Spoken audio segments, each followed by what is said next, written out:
to everyone. So this is just a little short video, hopefully, of what happened to me, and it's something that probably happens to people that are not familiar with locks as much, but people that know locks pretty well probably don't fall into this trap. I had this little American lock core here that I bought separately the last time I ordered a lock, and I was going to throw it into my this Ace body padlock, basically because the bitting on the Ace one was fairly simple, you know. I mean, it has a good core and everything, but it didn't have the bitting like this one does. This is an American lock, and it has better bitting, you know. This low pin right here protects these other high ones in the back. So I've put it in there before and was using it, and then I switched this back to the original Ace because I'll probably get a real Series 5200 or so American padlock in the future. But I thought, well, this is cool, you know, being out like this. I can probably pick it, you know, in hand, and it'd be like the same of having a dead core, basically, you know, and picking it in hand. And I found that this thing is pretty small, and, you know, I was just testing the key out, and I noticed it acted funny. And so I went and looked back here and rotated. Let's see if I do this right. Yeah, you want to see some key pins in there. You don't want to see it blank like that. And if you pull this all the way out like I just did, you won't be able to rotate it again because the driver pins have gone into where there would be key pins, you know, preventing it from doing that. So the way you recover from that is you take a pick, and I don't know where I've got my tension wrench, so I'll just use this broken piece of Sparrow's reflection thing. So anyways, one of the things, you know, by noticing I didn't have any pins, is then I played the game called Find the Pins. And this is always a challenging game and not a lot of fun, but I finally found all 5 key pins lying over by the coffee table, where apparently I'd rotated the core incorrectly the first time.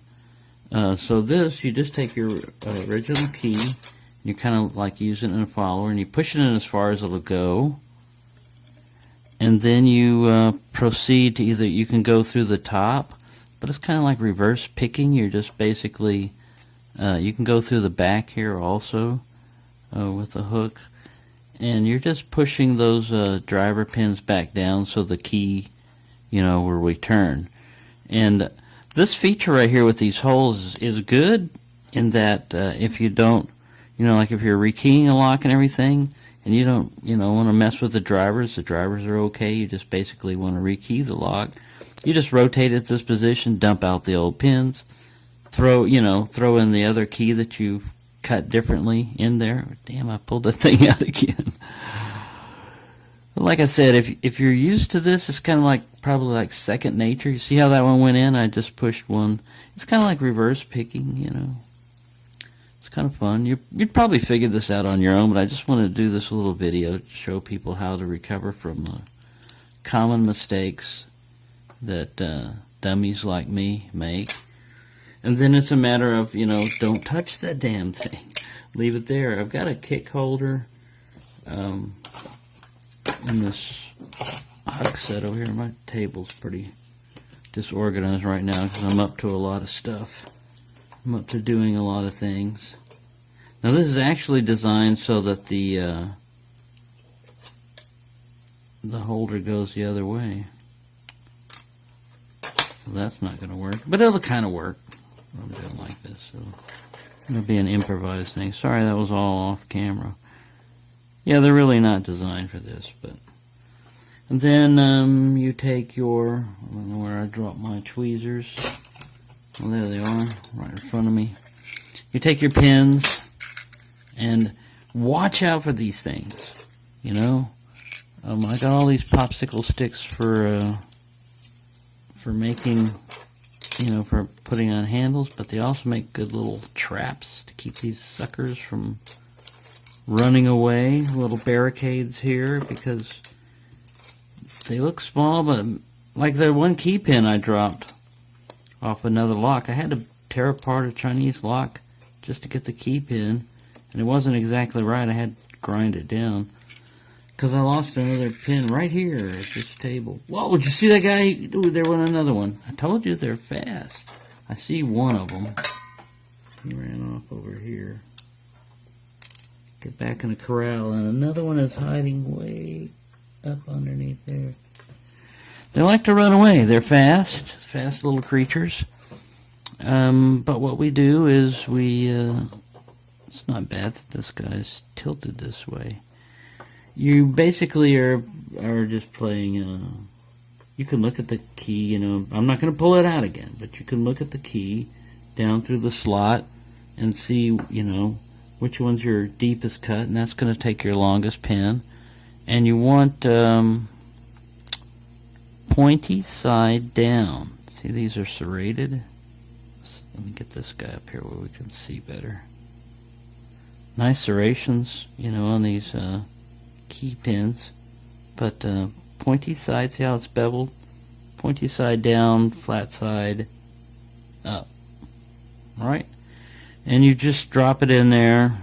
I believe we'll try pin 1. I think he's a pretty low cut. I don't know if he's the lowest. And you can test it, and